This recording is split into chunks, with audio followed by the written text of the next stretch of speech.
Sejam bem-vindos à 39ª Jornada Científica do Hospital Universitário Gafreguini. É com muito prazer que estamos aqui fazendo essa transmissão online da jornada devido à pandemia do coronavírus, que impede o nosso convívio, a nossa aproximação. Eu gostaria imensamente de agradecer a professora Maria Marta, da Escola de Medicina, professora Cristiane, da Escola de Enfermagem, professora Giane, da Escola de Nutrição, e a professora Bianca, do curso de Biomedicina, que foram extremamente importantes na elaboração, na composição dessa jornada, para que tenha o sucesso que almejamos. Espero que todos aproveitem bastante. Os temas todos orbitarão por conta da pandemia sobre o coronavírus, e com isso esperamos que todos tenham grande proveito em adquirir conhecimentos sobre essa doença que marcará para sempre a história da humanidade. Muito obrigado. Bem-vindos à 39ª Jornada Científica do Hospital Universitário Gafreguini, da Escola de Medicina e Cirurgia Unirio, contando com as parceiras das Escolas da Saúde, do Centro de Ciências Biológicas e da Saúde, Escola de Nutrição, Enfermagem, Instituto Biomédico. Neste ano, trabalhando a pandemia pela Covid-19, suas perspectivas, seu diagnóstico. É um momento bastante diferente, difícil, mas a nossa jornada já tão tradicional, que une academicamente, sela a Escola de Medicina com o seu hospital universitário, jamais poderia deixar de acontecer. Esse ano totalmente remota, em modelo virtual, mas não menos importante. Abordagens cirúrgicas, clínicas, saúde da mulher, saúde da criança, saúde do idoso, saúde mental, cuidados nutricionais, cuidados de enfermagem, todos os aspectos laboratoriais e de pesquisa que envolveram esse momento tão especial e tão diferente para o nosso Brasil, para o nosso mundo, e não diferente para a nossa universidade, para o nosso hospital universitário, para a nossa Escola de Medicina e Cirurgia. Que sejam encontros bastante profícuos, com riqueza acadêmica, que nós sabemos que tanto a Escola de Medicina, com todas as suas parceiras, esse hospital tem sempre a contribuir. Então, aproveitem. Obrigada. Bom dia a todos os presentes na 39ª Jornada Científica do Hospital Universitário Gafreguini. Meu nome é Paula, acompanho a equipe da Gerência de Ensino e Pesquisa. Solicitamos que enviem dúvidas e comentários pelo chat, que serão respondidas ao final da apresentação. Ao final também será liberado um link para a solicitação de certificados. É com imensa e grata satisfação que iniciamos a apresentação Educação Permanente em Tempos de Covid-19, com a palestrante, com a apresentadora Graziele Bittencourt, doutora em Ciência do Cuidado em Saúde pela UF, professora da UFRJ Campus Macaé e enfermeira do Núcleo de Educação Permanente do HUGG. Muito obrigada à Educação Permanente e à equipe inteira. A palavra é sua, Grazi. Bom, Paula, primeiramente gostaria de agradecer imensamente pelo convite em participar. Na verdade, eu agradeço não só em meu nome, mas em nome de toda a equipe. Espero aqui conseguir representar a equipe e representar as ações que a gente tem feito, e fico totalmente disponível para perguntas, envio de qualquer material complementar que precisar logo depois da fala, tá bom? Só vou aqui começar meu compartilhamento de tela, tá bom, Paula? Só um segundo. Perfeito, Grazi. Obrigada. Nada.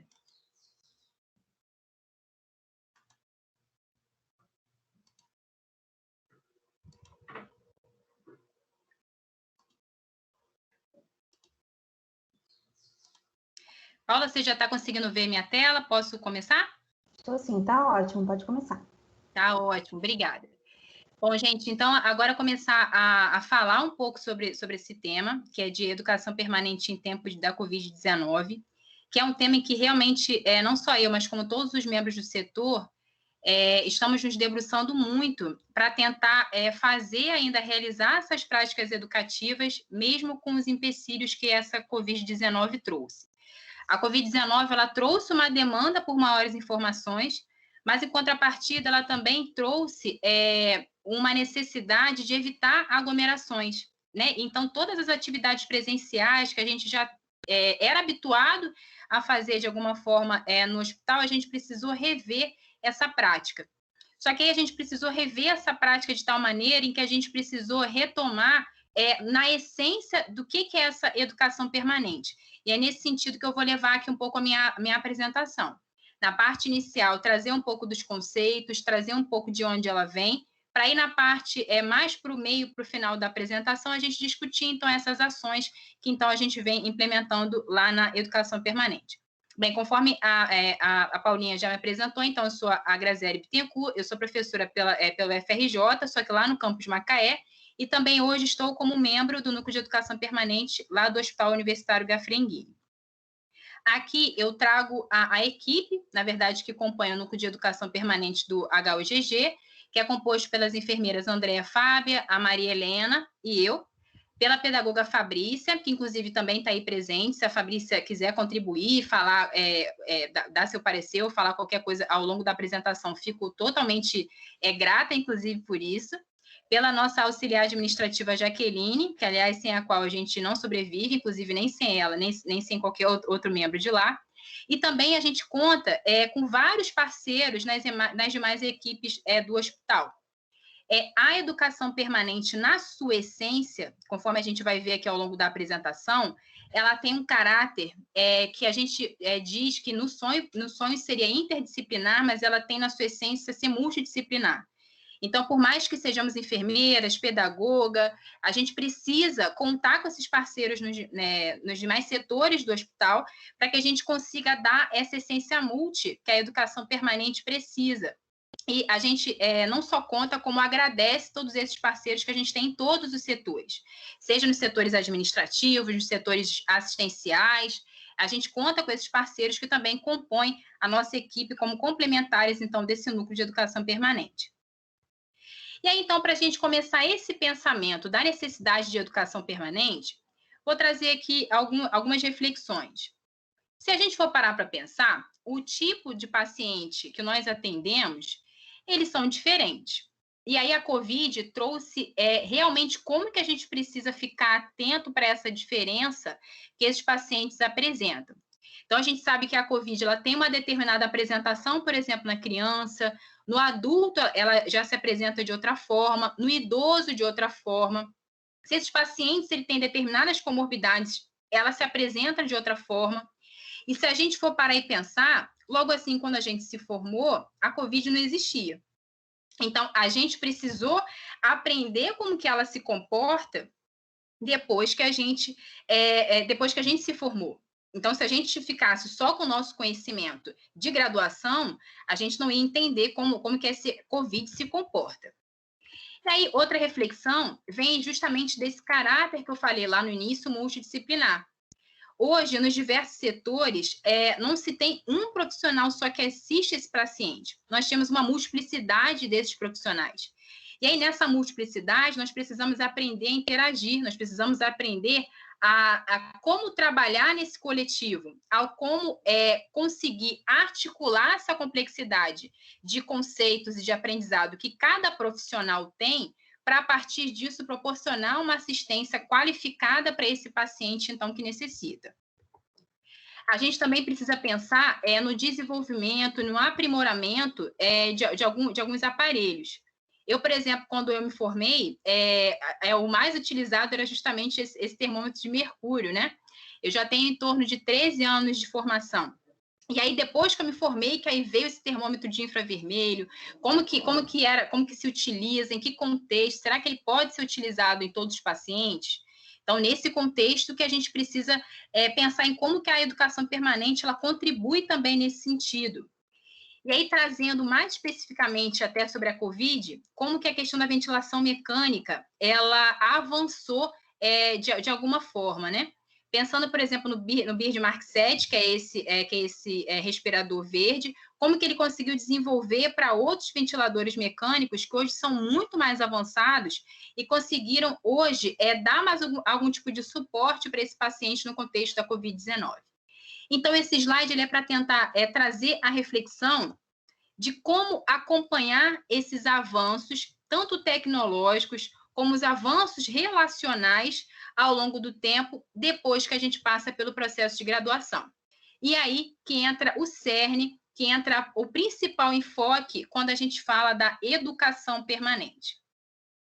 E aí vem um pensador que com certeza vocês conhecem, que é o Paulo Freire, e traz essa passagem, que ele coloca aqui: ninguém ignora tudo, ninguém sabe de tudo, todos nós sabemos alguma coisa, todos nós ignoramos alguma coisa e por isso aprendemos sempre.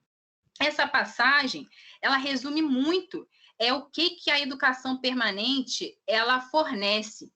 E, na verdade, ela tenta resumir o que a educação permanente ela tenta se organizar para tentar gerar um novo conhecimento.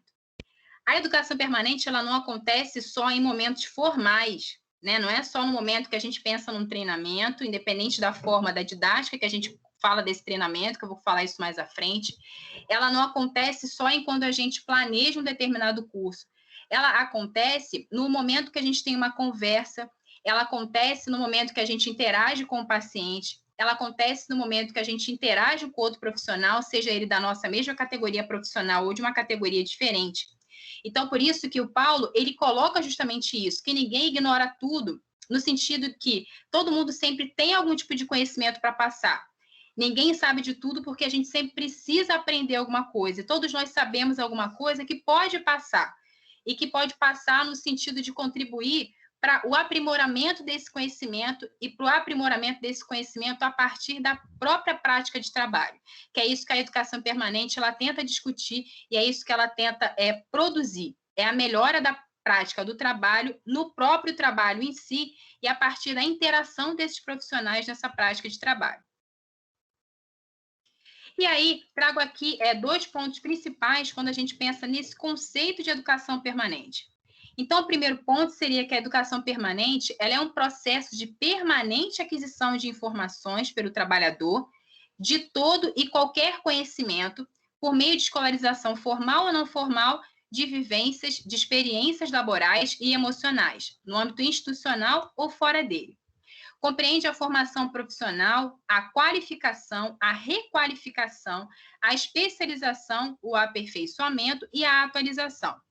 E aí aqui trago alguns pontos importantes para a nossa reflexão.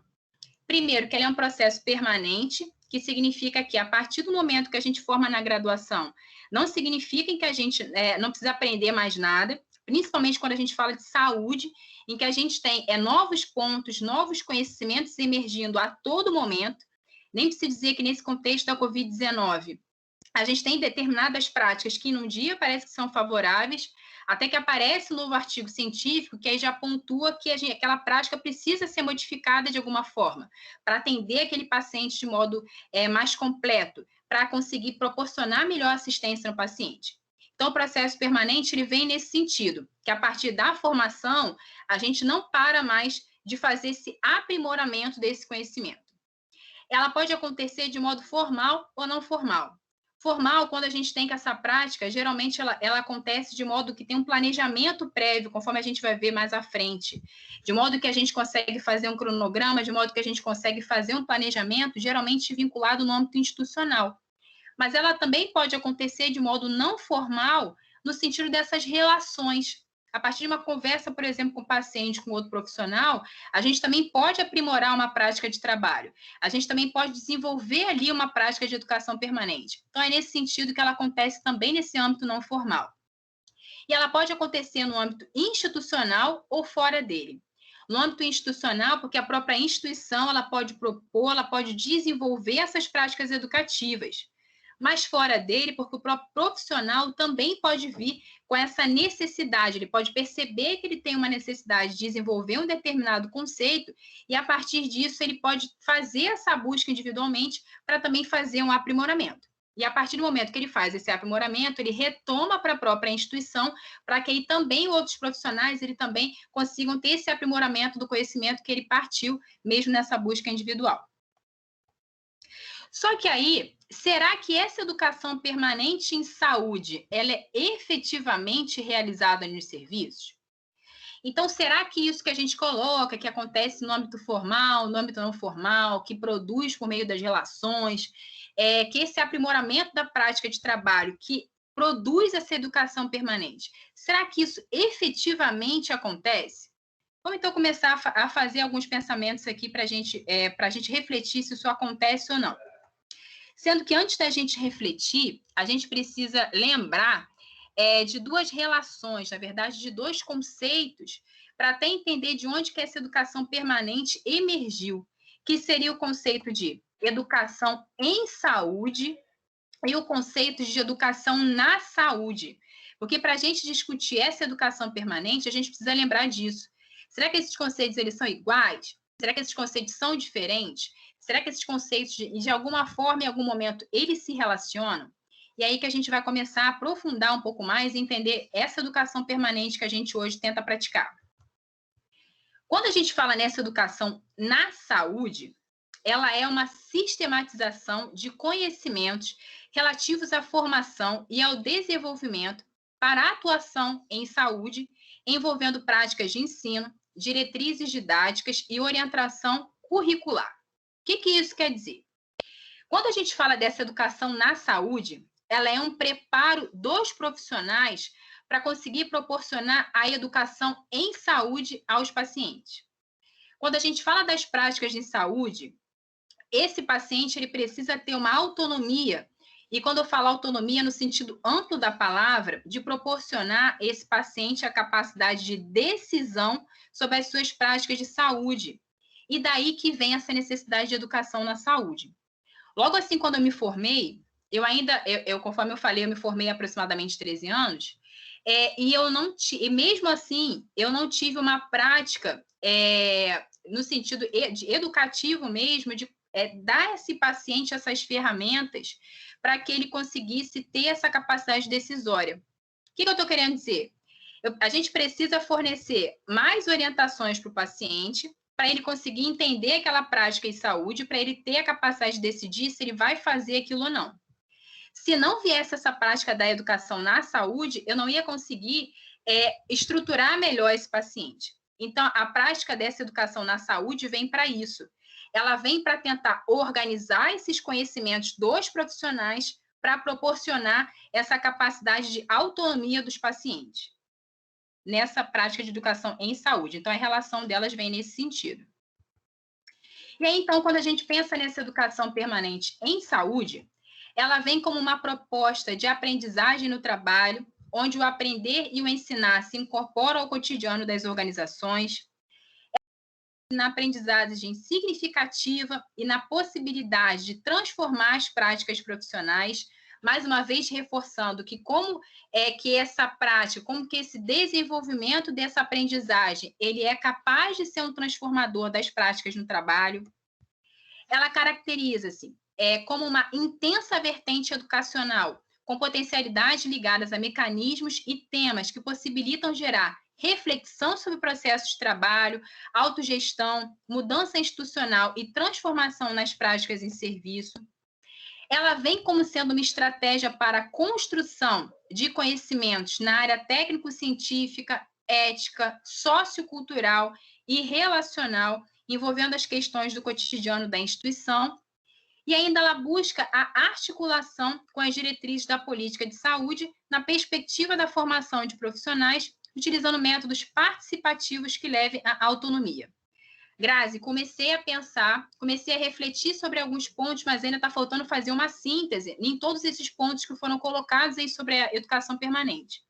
Então, na verdade, o que esses pontos precisam trazer, precisam sintetizar, seria que a prática de educação permanente, ela acontece a partir do próprio trabalho. Então, os temas, eles emergem do próprio trabalho.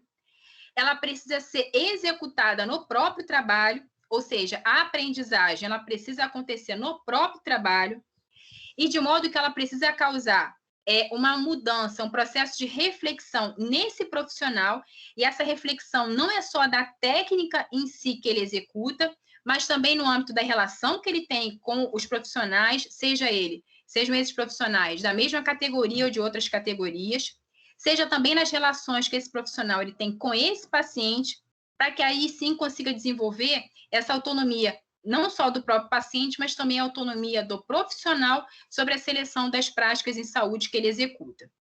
E a educação permanente, então, ela vem no sentido de fazer, então, esse aprimoramento da prática a partir da própria prática de saúde.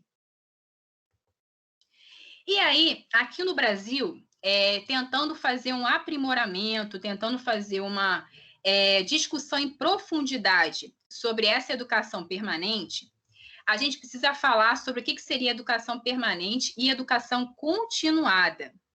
E aí, por que eu reforcei aqui logo no início, coloquei aqui no Brasil? Porque se vocês forem pesquisar internacionalmente, a gente não tem esse tema educação permanente. Na verdade, lá fora é só dito como educação continuada, como sendo continuing education. E nesse sentido, não quer dizer que aqui seja melhor ou pior. Quer dizer que aqui as práticas dessa educação permanente, elas são realizadas de formas diferentes, que é isso que a gente vai tentar aprofundar. Dependendo do próprio autor, se a gente for tentar aprofundar nacionalmente falando, pode ser que ele até defenda que não existe essa dicotomia entre continuado e permanente, mas que, na verdade, de alguma forma, elas se complementam, que é isso que a gente vai tentar conversar aqui um pouco. Então, quando a gente pensa na educação continuada, o público-alvo dela é uniprofissional, ou seja, a busca pelo conhecimento, ela vem focada em determinadas categorias. Então, você faz uma determinada atividade voltada para a categoria A, uma outra atividade voltada para a categoria B. Quando a gente pensa na educação permanente, não, ela já acontece de modo multiprofissional. Ela acontece de modo em que a gente consegue fazer uma articulação entre os profissionais e, para a partir disso, sim, fazer essa proposição de um novo conhecimento, de uma nova prática de trabalho. A inserção no mercado de trabalho da educação continuada, geralmente se diz como uma prática autônoma. Já a permanente, ela vem como uma prática institucionalizada. Como assim, Grazi? A educação continuada, você pode ter o próprio profissional como fazendo essa iniciativa pela busca do conhecimento. Ela vem com o profissional fazendo isso. A institucionalizada, não. Uma vez que a educação permanente ela é estabelecida por políticas, a própria instituição ela toma determinadas posturas e por isso que ela se vê como uma prática institucionalizada, que parte da própria instituição essas práticas de educação permanente. Quando a gente pensa na questão da educação continuada, pensando no enfoque, pensando em que ela enfatiza, você tem a continuada com temas por especialidades, de modo que ela pode ser considerada um pouco mais fragmentada por conta disso. A permanente, não. Uma vez que ela já tenta buscar essa lógica de como que os profissionais trabalham na sua multiplicidade, ela parte do cerne como sendo os problemas de saúde. E a partir desses problemas de saúde, que são pensadas alternativas em como que essas profissões e como que essas especialidades elas podem caminhar em conjunto, para aí sim causar uma mudança nessa prática de trabalho e uma melhoria, então, nessa qualidade da assistência. Quando a gente pensa no objetivo, a parte de educação continuada, ela vem mais como uma educação técnico-científica. A permanente, ela já é uma transformação das práticas técnicas e sociais. Ela vem como tendo uma questão de um objetivo mais amplo, e não só voltada para o aprimoramento de uma destreza, não, ela vem para mudar aquela determinada prática de trabalho.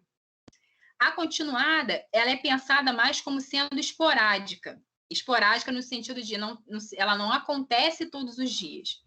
A permanente, se ela acontece a partir das relações do trabalho, e essas relações elas acontecem no nosso dia a dia, essa parte da periodicidade ela também acontece no dia a dia, ou seja, ela é contínua por conta disso. A metodologia de educação continuada, ela funciona mais como uma pedagogia da transmissão, de modo que você tem uma determinada pessoa que detém o conhecimento e ela vai passar isso, ela vai transmitir isso para aquela pessoa que a permanente não, ela é uma pedagogia centrada na resolução de problemas, ou seja, ela parte mais de uma lógica de como que acontecem aquelas relações, aquela prática no trabalho, para a partir disso emergir um novo conhecimento, emergir uma aprendizagem a partir disso. Quando a gente pensa na continuada, os resultados pensam mais na apropriação, que seria o que aquele profissional conseguiu se apropriar, o que ele conseguiu aprender para a aprendizagem. A permanente não, ela tem uma mudança na prática de trabalho. Então, quando a gente pensa nessa dicotomia, esses autores que pensam nessa diferença, eles veem mais a continuada como sendo algumas iniciativas mais pontuais, mais individuais, mais fragmentadas, pensando em fragmentadas como separadas nas especialidades. A permanente, ela vem mais de uma lógica coletiva, ela vem mais de uma lógica de mudança da prática de trabalho, ela vem mais de uma lógica de pensar nessa complexidade da assistência desse determinado paciente, para aí sim, então, emergir essa mudança do processo de trabalho. Só que aí, quando a gente pensa em como que essa educação permanente, ela evoluiu e ela foi incorporada para nossa educação, né, pensando na nossa educação voltada para a questão da saúde, aí a gente tem alguns pontos interessantes aqui para a gente colocar. Primeiro que lá em 1955 foi quando veio esse tema de educação permanente. E esse tema ele não veio voltado especificamente para a saúde. Esse tema primeiro ele emergiu da educação, que aí para tentar fazer essa mudança dessa educação voltada nessa lógica bancária, em que você tem uma pessoa que sabe e uma outra que tenta aprender aquele determinado conhecimento, isso que precisou ser mudado já a partir da educação, para a partir disso ela ramificar para outras áreas, e essas outras áreas também se inclui a própria área da saúde nesse sentido. Aqui no Brasil, uma das primeiras iniciativas veio com a discussão da política nacional de formação e desenvolvimento para o SUS, Caminhos para a Educação Permanente em Saúde, que aconteceu lá em 2003. Aí, quando chegar em 2004, a gente formular a Política Nacional de Educação Permanente em Saúde. Só que o que a gente hoje ainda segue são os conceitos da Portaria 1996, que foi lá de 2007, que é a portaria que ainda tem os principais conceitos de educação permanente. Só que esse não foi o último documento que emergiu da educação permanente, não. Vários outros emergiram, inclusive, para falar dos avanços que tiveram dessa educação permanente, inclusive um dos mais recentes seria a Política Nacional de Educação Permanente em Saúde, o que se tem produzido para o seu fortalecimento, que veio lá de 2018. Mas, conceitualmente, o que a gente ainda segue é essa 2007, que é com essa portaria 1996. Só que aí essa setinha que está ali em movimento para frente, ela quer dizer que a educação permanente, ela ainda continua caminhando para frente. E caminhando para frente no sentido de construção da sua história, caminhando para frente no sentido de criar novas estratégias e evolução do seu próprio conhecimento, no sentido de fazer uma reflexão de como que essa educação permanente ela pode ser mais efetiva nos processos de prática de trabalho. Então, nesse sentido que essa educação permanente, ela caminha para frente. Ela caminha para frente no sentido de desenvolvimento dela mesma como sendo uma prática de desenvolvimento profissional. E aí, a gente tem as bases da educação permanente para isso. E essas bases na Covid-19, a gente visualizou muito, principalmente com as relações que ainda tem, na verdade, do ensino com a pesquisa e a prática. Por isso que as bases da educação permanente, quando a gente pensa no CERN, quando a gente pensa em que ela se embasa, elas são 4. A primeira delas fala da articulação entre ensino, trabalho e cidadania. A segunda fala da vinculação entre a formação, gestão setorial, atenção à saúde e participação social. A terceira fala de construção da rede do SUS como espaço de educação profissional. E a quarta, que fala do reconhecimento das bases loco-regionais, comunidades político-territoriais.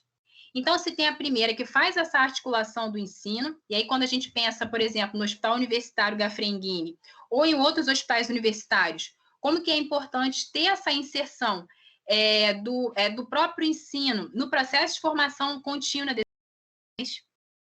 Para aí a gente pensar nessa etapa 2, ou nessa base 2, que é de vinculação entre formação, gestão setorial, atenção à saúde e participação social. E aqui enfatizo a participação social, que significa a inserção do próprio paciente como sendo produtor de mudança das práticas de trabalho em saúde.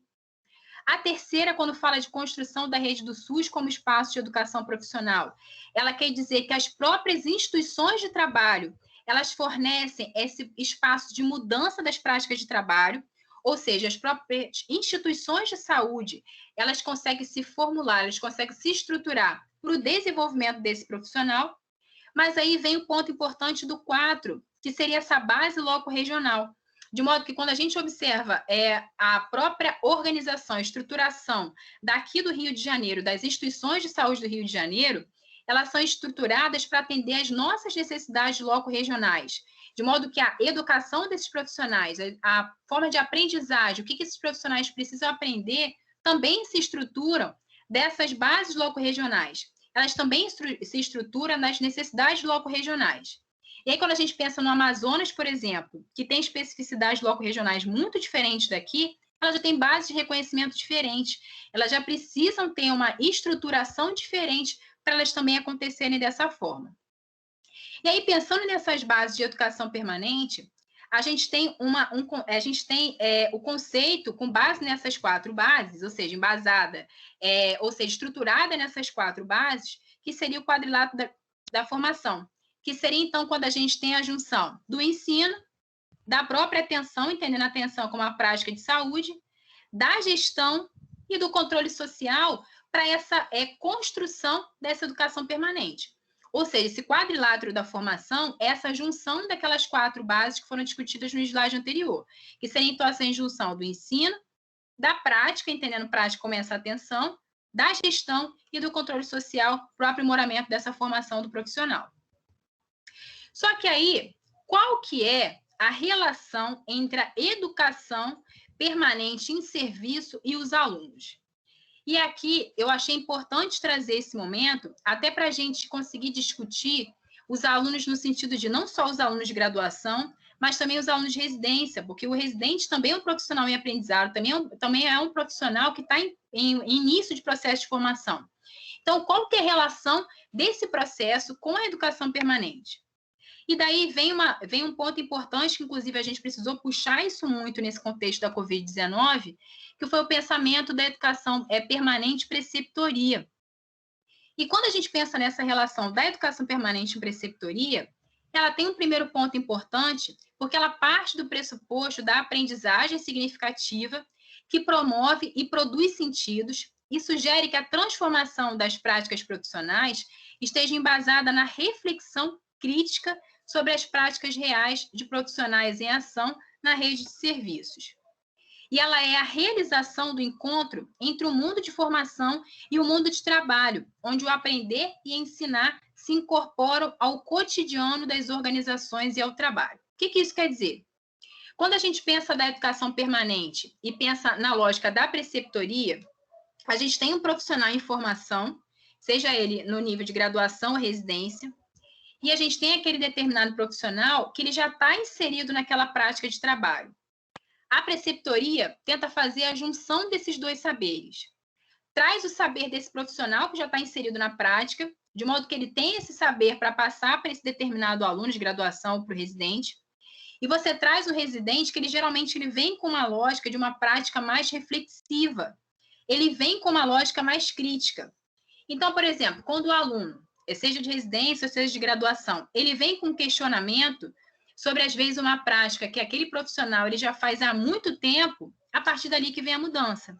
Às vezes, é uma determinada prática de saúde, ou um determinado medicamento, ou uma determinada atividade que já é feita há tanto tempo em que aquele profissional não reflete mais sobre aquilo.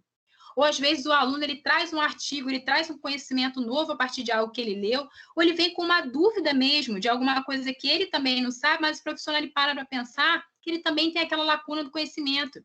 Então, a partir disso, da discussão, ou de leituras, ou de alguma outra prática de aprendizagem, dessa forma também vem um conceito de aprendizado ali. Dessa forma, também tem a mudança desse profissional que já está inserido na prática e também tem a mudança desse aluno, seja ele de graduação, seja ele o aluno de residência. Então, a preceptoria, ela vem nessa lógica. Ela vem nessa lógica, então, para juntar esse aluno em formação com esse profissional da prática, para, a partir disso, então, fazer essa modificação da prática do trabalho em si. Só que aí, pensando nessa lógica de educação permanente, pensando, fazendo uma junção de tudo isso que a gente falou até agora, e pensando nessa lógica de como que são planejadas as ações e que também foram planejadas dessa forma, pensando no contexto da Covid-19, quais que são as etapas para implementar as ações de educação permanente? Então, a gente pensou que, no primeiro momento, essa lógica de educação permanente, ela pode vir do contexto das relações, seja relação dos profissionais, seja pelas relações com os alunos, ela pode vir dessas relações. Mas, quando vem dessa prática institucionalizada, como que a gente se organiza? Né? Como que o setor de educação permanente ele tenta fazer essa proposição? Ou como que ele tenta fazer essa articulação da prática de trabalho com o processo de aprendizagem? Aí vem as suas principais etapas. A primeira etapa é o diagnóstico situacional, e nessa primeira etapa a gente faz a articulação do perfil dos usuários, recursos disponíveis, perfil dos trabalhadores, demanda de capacitação, estrutura que a instituição fornece e também as metas que a gente pretende alcançar. Esse diagnóstico situacional no contexto da Covid-19 foi importantíssimo, porque a gente precisava entender o perfil do usuário, entendendo quem era esse paciente que a gente ia receber, os recursos disponíveis, no sentido de entender o que a gente já tinha, o que a gente poderia utilizar de recurso como material de aprendizagem para esses trabalhadores, quem eram esses trabalhadores que a gente já tinha nas instituições e quem seriam os trabalhadores que a gente receberia, porque a gente teve muito contrato emergencial nessa fase, né? A gente também precisou pensar nesses trabalhadores que chegavam para a gente. Então, quais que seriam as necessidades de capacitação a partir disso? O que a instituição conseguiria fornecer para, a partir disso, a gente pensar em quais resultados a gente queria obter? Ou seja, qual a meta que a gente ia querer alcançar nesse determinado contexto da Covid-19. E aí a gente vem para a etapa 2 desse planejamento, que seria a identificação e priorização de situações problema para serem trabalhados com esses profissionais. Só que aí, nessa etapa 2, a gente tem de importância, primeiro, fazer a identificação de fatores dificultadores e facilitadores da implantação dessas práticas educativas, ou seja, o que a gente tinha no serviço que poderia nos auxiliar, ou o que a gente já poderia esperar como sendo de barreira para essas práticas educativas. Qual que seria a necessidade de conhecimento das demandas dos profissionais? Lembrando que a Covid veio como uma doença totalmente nova. Ela desafiou e desafia a gente no nosso cotidiano, no sentido de procurar, no sentido de tentar fazer o desenvolvimento dessas demandas dos profissionais.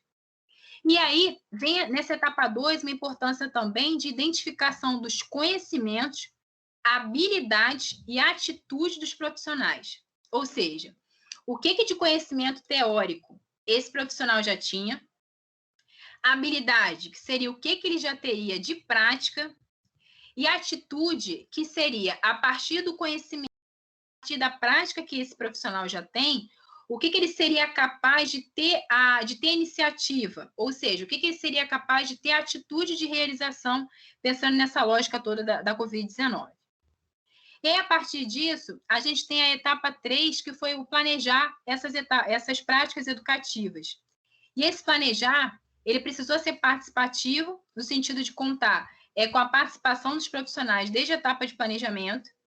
Precisou de um planejamento prévio, sendo que esse planejamento prévio precisou ser rápido, porque a gente, conforme vários profissionais, a gente já escutou falar nisso, né? A gente quase trocou a roda do carro andando, né? Porque veio a doença numa velocidade de que a gente talvez já tivesse preparado, mas não tão preparado para algumas condições que elas nos impôs, né? Então, esse planejamento prévio foi uma tentativa, mas algumas coisas a gente ainda planeja nesse cotidiano, nesse contexto da Covid-19, pela própria mudança e pelos próprios conhecimentos contínuos que essa doença ainda nos impõe. E ela precisou trazer uma elaboração, nesse momento do planejamento, de estratégias e material didático, né? Porque a gente precisou criar outras estratégias de ensino-aprendizagem e também precisou criar algum tipo de material para os profissionais eles terem algum tipo de acesso, né? Eles terem algum tipo de material de suporte para essas práticas profissionais, entendendo nos setores também que eles precisariam consultar esses materiais. E aí, dentro dessa etapa 3, na questão de planejamento, a gente precisou estabelecer um pré-testes e pós-testes, que seriam estratégias de conseguir avaliar o que esse profissional sabia antes, para entender depois das atividades educativas o que ele soube depois dessas atividades, o que ele conseguiu desenvolver depois dessas atividades educativas.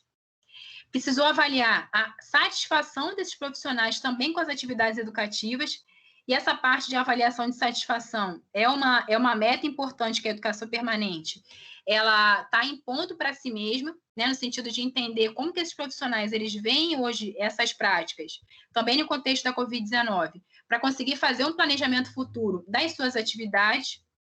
Aí sim, portanto, a gente conseguir executar esse planejamento das atividades futuras, entendendo o que a gente conseguiu desenvolver, no sentido de desenvolver com as necessidades que a gente tinha prévias, e também entendendo o que a gente precisava entender, que esses profissionais eles achavam dessas atividades educativas, para, a partir disso, ter estratégia de planejamento das nossas atividades no futuro.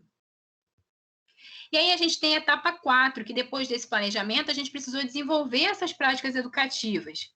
E essas práticas educativas, a gente tentou, na medida do possível, e tenta, né, na medida do possível, executar essas metodologias ativas de ensino-aprendizagem e sempre trazer uma visão crítica sobre aquele determinado processo de trabalho, no sentido de aquilo que não está tão certo nessa determinada lógica de trabalho, o que essa prática educativa ela consegue desenvolver a partir disso? Para não ter só um conhecimento pelo conhecimento, para o profissional não chegar ali, ouvir aquele determinado conhecimento e não conseguir depois aplicar esse conhecimento na prática. E depois dar uma devolutiva para a gente se esse conhecimento ele realmente foi vantajoso, se esse conhecimento realmente ele foi produtivo para ele ou não naquela determinada lógica. Então, o desenvolvimento das práticas educativas acontece nesse sentido. No sentido da metodologia ativa, de ter a participação do profissional desde o planejamento, então, o desenvolvimento da prática também acontece isso, e ter essa visão crítica a partir da própria lógica do trabalho que esse profissional ele executa no dia a dia do nosso HUGG.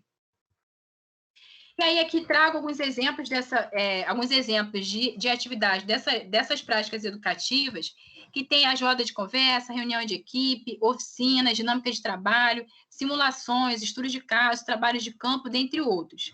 Sendo que a Covid trouxe para a gente alguns desafios nesse sentido, que como a gente seria capaz de unir esses profissionais sem aglomerar e sem expor esses profissionais à contaminação, né? Então, como desenvolver essas práticas educativas nessas lógicas participativas que essas estratégias trazem, mas como fazer isso sem expor esses profissionais, né? E também sem expor as equipes, né? No modo geral, que é isso que a gente vai ver um pouquinho mais à frente.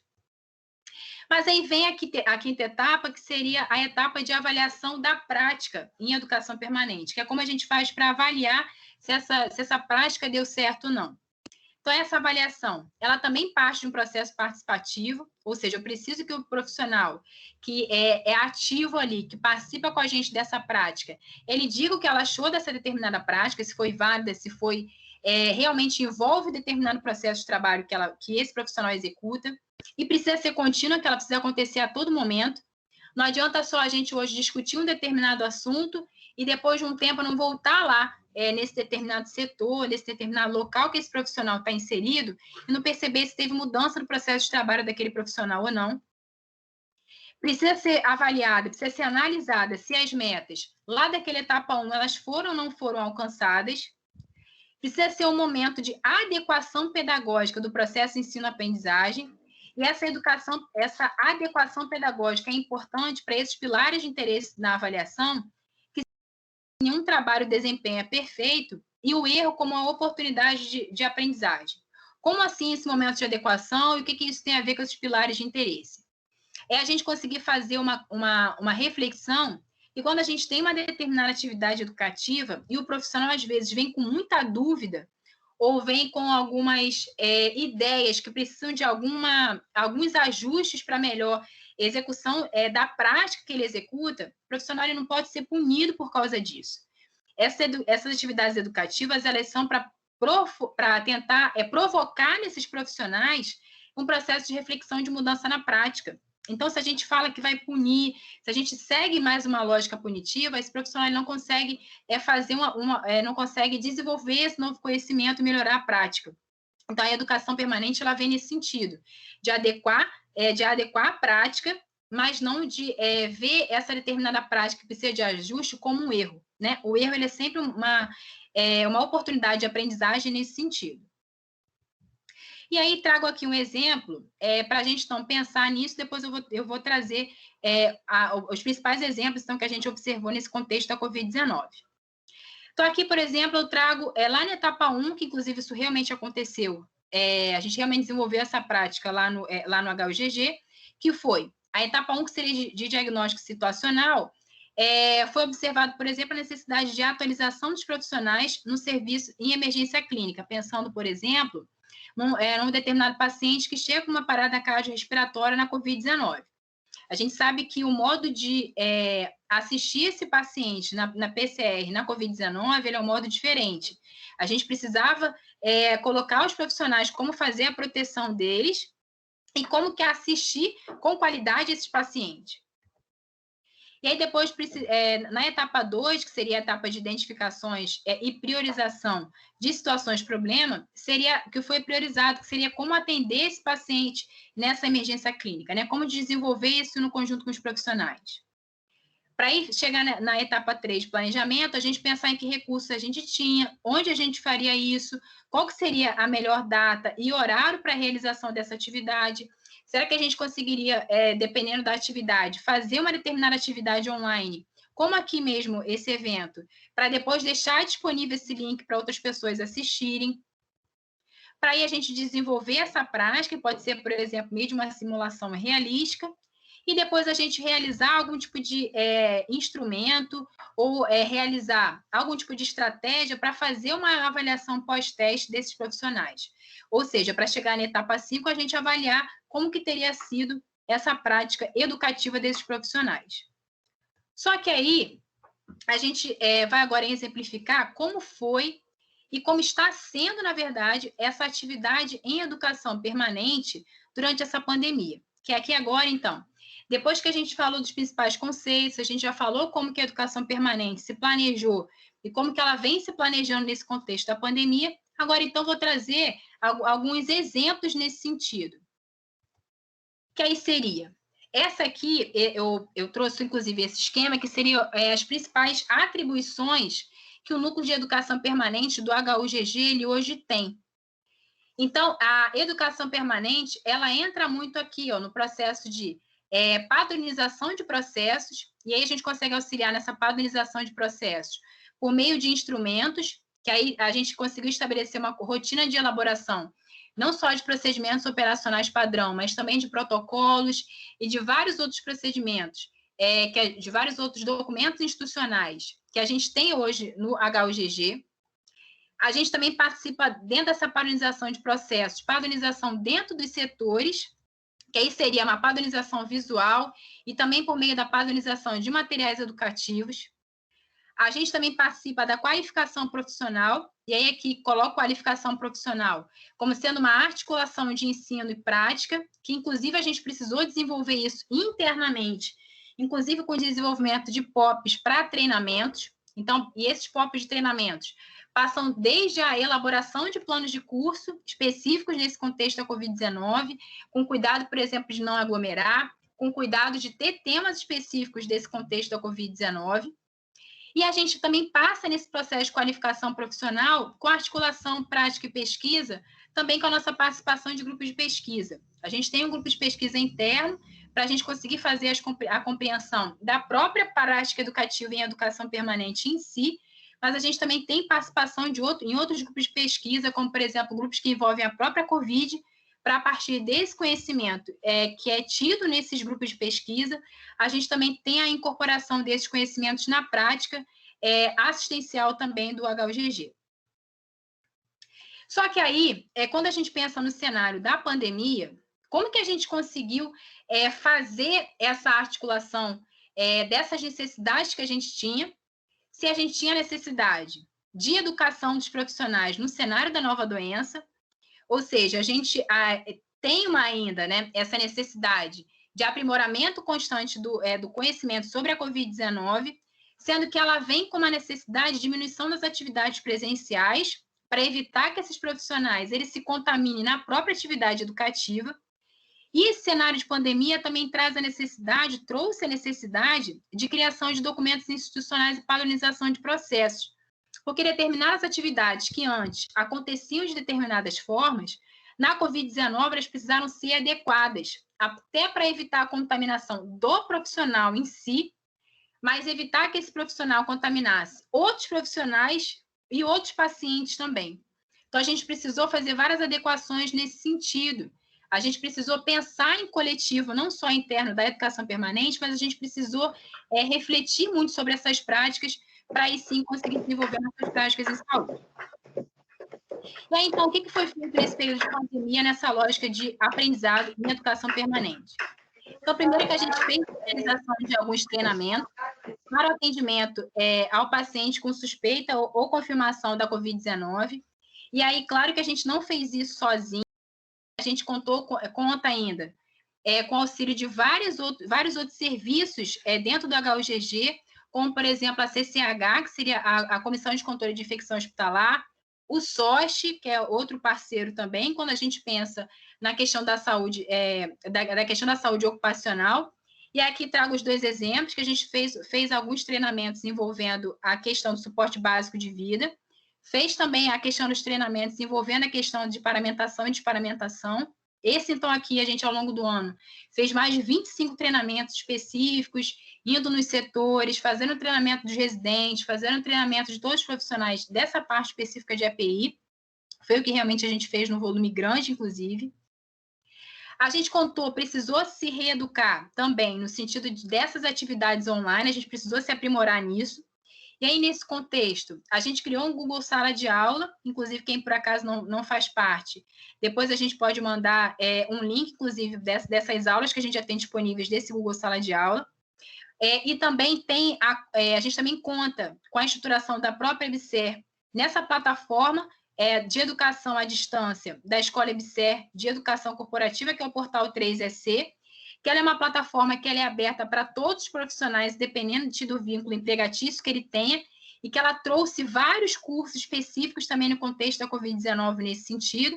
E aqui, inclusive, listei até alguns, inclusive, que estão presentes também na nossa página do Google Sala de Aula, mas também no portal 3EC, como essa parte da paramentação e desparamentação, na parte de equipamento de proteção individual, suporte básico de vida, a NR32, a parte da prevenção e manejo de acidentes de exposição de material biológico, a higienização das mãos, as boas práticas no uso da manobra prona, que inclusive foi um desafio importante para a gente transpor, principalmente no início da pandemia, a questão dos catéteres venosos centrais, a parte dos cuidados básicos com aparelhos de ultrassonografia, a parte da sepse no adulto, boas práticas clínicas, cursos de primeiros socorros psicológicos, inclusive para dar o suporte que os profissionais precisavam e precisam ainda nesse contexto pandêmico, e cursos de ventilação mecânica avançada e outros cursos. Então, a parte do atendimento online, essa parte das atividades online, a gente precisou se desenvolver muito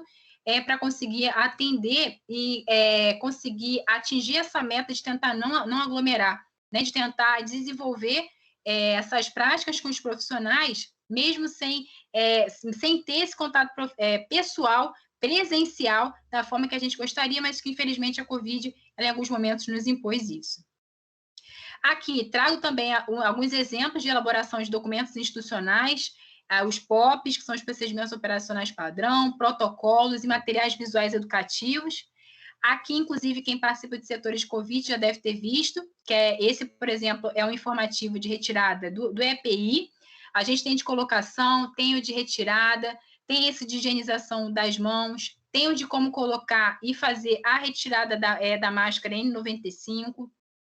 Tem a questão dos POPs, dos procedimentos operacionais padrão, que todos eles hoje, os específicos da Covid, já estão disponíveis no link do Wiki HUGG, que é um atalho que ele tem na área de trabalho de todos os computadores do HUGG, então convido vocês a fazer essa visitação, que todos os protocolos, todos os POPs eles de Covid, eles já estão disponíveis no site. E aí, a partir disso, a partir de tudo isso que foi colocado, volto com a pergunta, né? Será que a educação permanente em saúde é efetivamente realizada nos serviços? Então, depois desse contexto da Covid, depois de toda essa reflexão que os profissionais fizeram e fazem ainda no dia a dia, será que essa prática de educação permanente ela é efetivamente realizada nos serviços? Hoje, eu falo até com determinada tranquilidade com vocês que ela é realizada.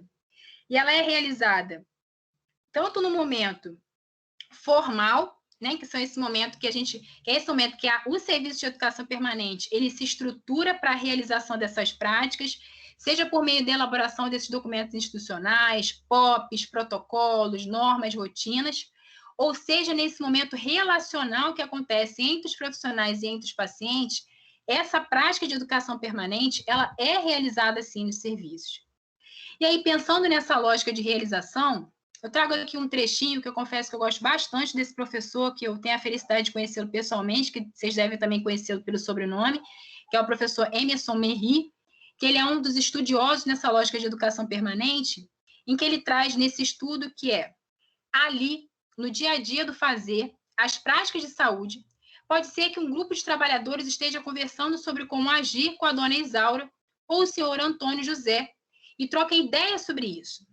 Essa conversa pode estar ocorrendo ali no café, em um espaço dentro de um estabelecimento qualquer, uma casa onde a equipe de saúde da família se reúne, uma sala de refeições em um hospital, um ambulatório, numa saleta de uma UPA, ou qualquer outro tipo de lugar, como na calçada, onde uma equipe de consultório na rua se encontra.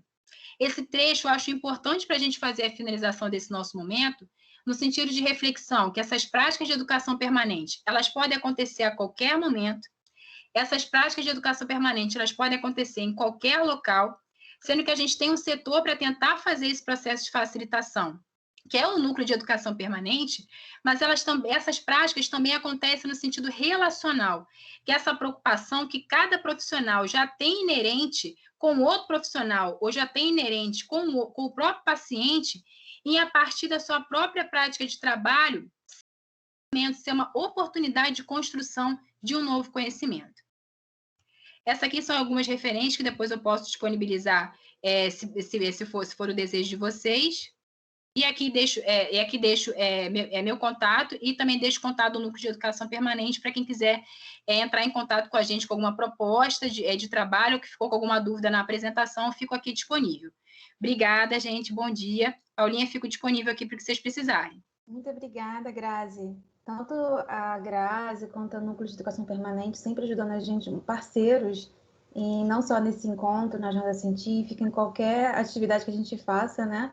Sempre nos apoiam, sempre solícitos, solícitas e parceiras, só tem menina, né? Eu queria agora agradecer a Grazi, né, porque realmente confunde, todo mundo se confunde, né? Educação permanente, continuada, e até hoje, né? Até a parte da JEB também, algumas pessoas vão para a JEB e perguntam algumas coisas, então foi muito esclarecedor. Eu queria abrir agora para a equipe, eu sei que tem algumas pessoas aqui da equipe que estão presentes, se quiserem falar alguma coisa, complementar, fiquem à vontade.